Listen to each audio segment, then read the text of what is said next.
சித்தர்களின் பாடல்களை நாம் மேலோட்டமாக படிக்கும் பொழுது அது ஏதோ காடுகளையும் மலைகளையும் விலங்குகளையும் அல்லது இறைவனையும் பற்றி பாடுவது போல் நமக்கு தோன்றும். ஆனால் அது மிக பெரிய ஒரு மாயை.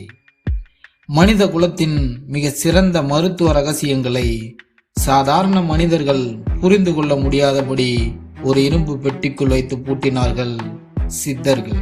அந்த பூட்டின் பெயர்தான் பரிபாஷை. வணக்கம், இது சித்தர்களை தேடி நான் உங்கள் எஸ்கே. 100% துல்லியமான தகவல்களுடன் சித்தர்களின் உண்மையான அறிவியலை தேடும் பயணம் இது.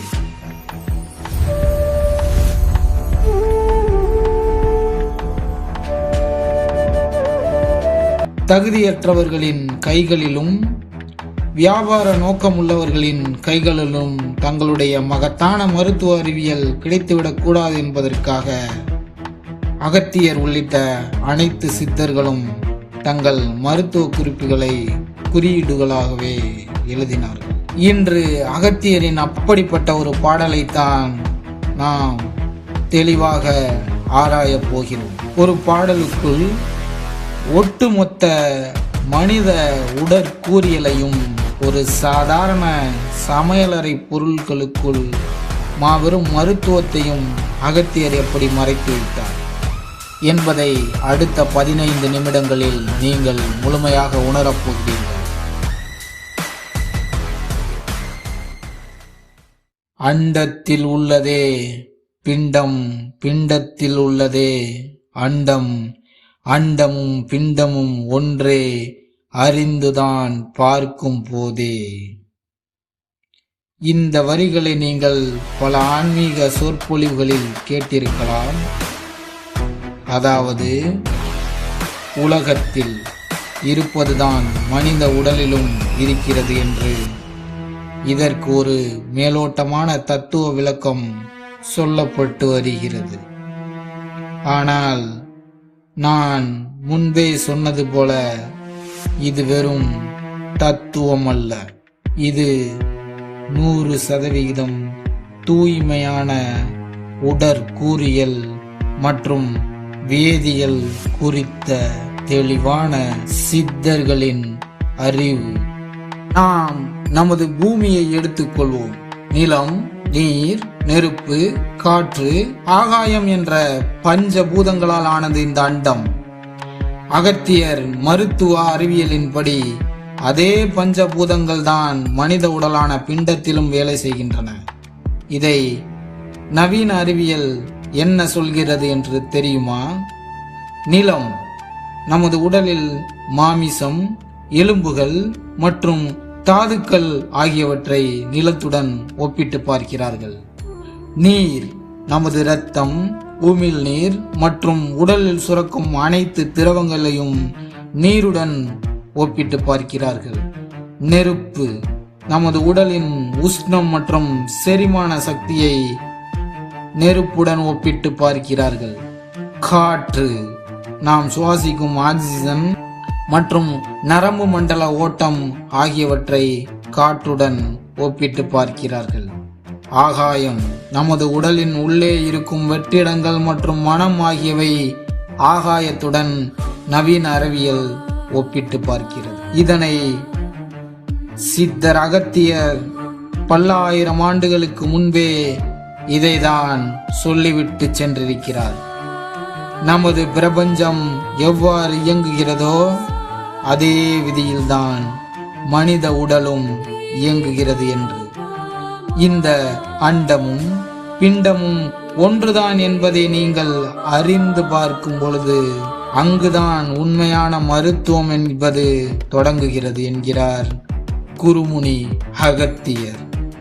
சரி, இத்தகைய அறிவு எப்படி நோய்களை குணப்படுத்தும் என்று பார்த்தோமேயானால், பிரபஞ்சத்தின் பருவநிலைகள் மாறுவது என்பது இயல்பான ஒன்றுதான் என்று நமக்கு தெரியும். வெயில் காலம், மழை காலம், குளிர்காலம் என்ற அண்டத்தில் மாற்றம் ஏற்படும் பொழுது மனித உடலான பிண்டத்திலும் கட்டாயம் மாற்றம் நிகழும். இதனையே மகாமுனி அகத்தியர் 3 நாடிகளாக பிரித்தார். காற்றில் ஏற்படும் மாற்றம் நமது உடலில் வாதமாகவும், நெருப்பில் ஏற்படும் மாற்றம் நமது உடலில் பித்தமாகவும், நீரில் ஏற்படும் மாற்றம் நமது உடலில் கபமாகவும் அகத்தியர் குறிப்பிட்டார். நமக்கு இப்பொழுது தெளிவாக புரியும். அண்டத்தில் பருவநிலை மாறும் பொழுது பிண்டத்திலும் நோய்கள் வரும் என்பதைத்தான் அகத்தியர் அப்படி மறைமுகமாக எழுதியுள்ளார் என்று. நாம் தெளிவாக ஒரு விஷயத்தை கவனிக்கலாம். வெளியில் மழை பெய்தால் உடலுக்குள் நீர் சத்தான கபம், அதாவது சளி பிடிக்கும். வெளியில் வெயில் அடித்தால் உடலுக்குள் நெருப்பு சக்தியான பித்தம் அதிகரிக்கும், அதாவது உடல் சூடாகும். இதுதான் மகான் அகத்தியர் கண்டறிந்த அடிப்படை உடற்கூறியல் விதி. நமது உடலின் நோய்க்கான காரணத்தை இவ்வளவு எளிமையாக சொல்லிவிட்ட நமது குருமுனி அகத்தியர் அதற்கான தீர்வையும் மிகவும் எளிமையாகவே வைத்துள்ளார். ஆனால் அந்த தீர்வைத்தான் அவர் பரிபாஷையில் ஒளித்து வைத்துள்ளார். உடலின் உஷ்ணமான பித்தம் நிலை தவறும் பொழுது அதை சரி செய்ய அவர் சொன்ன அந்த ஒரு பொருள் என்னவென்றால்,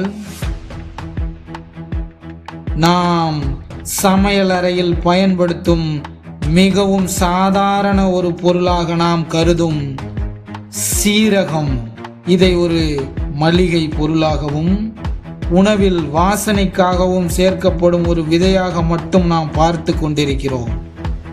ஆனால் மகான் அகத்தியரின் கூற்றுப்படி சித்த மருத்துவத்தில் சீரகம் என்பது ஒரு மாபெரும் மருந்து. சீரகம் என்ற வார்த்தையினை பிரித்து பார்த்தோமேயானால், அகம் என்றால் உள் உறுப்பு, சீர் என்றால் முறைப்படுத்துவது அல்லது சீராக்குவது. நமது உள் உறுப்புகளை சீராக வைத்திருக்கும் ஒரு மகத்தான மருந்துக்குத்தான் சீரகம் என்று நமது முன்னோர்கள் பெயரிட்டார்கள். வெறும் பெயரிலேயே அதன் மருத்துவ குணத்தை எவ்வளவு அழகாக பதிவு செய்திருக்கிறார்கள் என்று நமக்கு ஆச்சரியப்பட தோன்றுகிறது. நவீன அறிவியல் இன்று சீரகத்தை ஆராய்ந்து பார்த்துவிட்டு அதில் உள்ள தைமால் என்ற வேதியியல் மூலக்கூறு நமது செரிமான சுரப்பிகளை தூண்டுகிறது என்றும் உடலின் வெப்பநிலையை சீராக்குகிறது என்றும் சொல்கிறது. ஆனால் பல ஆயிரம் ஆண்டுகளுக்கு முன்பே பித்தம் அதிகரிக்கும் பொழுது சீரக நீரை அருந்த சொல்வது அகத்தியரின் அடிப்படை மருத்துவ விதிகளில் ஒன்றாக இருந்தது. பார்த்தீர்களா? ஒரு சாதாரண 4 வரி பாடலுக்குள் மனித உடலின் ஒட்டுமொத்த இயக்கத்தையும், ஒரு சாதாரண சமையல் பொருளுக்குள் மனித குலத்தை காக்கும் ஒரு பெரிய மருத்துவத்தையும் மறைத்து வைத்தவர்தான் நமது குருமுனி அகத்தியர். அண்டத்தில் உள்ளதே பிண்டம் என்பது தத்துவம் அல்ல, அது ஒரு மருத்துவம். சீரகம் என்பது உணவு அல்ல, அது ஒரு மருந்து. அகத்தியர் இதுபோல் இன்னும் என்னென்ன மூலிகைகளை எந்தெந்த கொடிய நோய்களுக்கு பரிபாஷையில் மறைத்து வைத்துள்ளார் என்பதை நமது சித்தர்களை தேடி சேனல் தொடர்ந்து தேடும். இந்த அறிவியல் பூர்வமான தேடலில் நீங்களும் பயணிக்க நமது சேனலை சப்ஸ்கிரைப் செய்யுங்கள். இந்த வீடியோ உங்களுக்கு ஒரு புதிய புரிதலை ஏற்படுத்தி இருந்தால் லைக் செய்து உங்கள் நண்பர்களுக்கும் இதனை பகிருங்கள். அடுத்த வீடியோவில் மனிதர்கள் உயிர் வாழ தேவையான மிக முக்கியமான ஒரு மூலிகையை அகத்தியர் எப்படி ஒரு விலங்கின் பெயரால் மறைத்து வைத்தார் என்ற மாபெரும் ரகசியத்தோடு உங்களை சந்திக்கிறேன். நான் உங்கள் SK. நன்றி, வணக்கம்.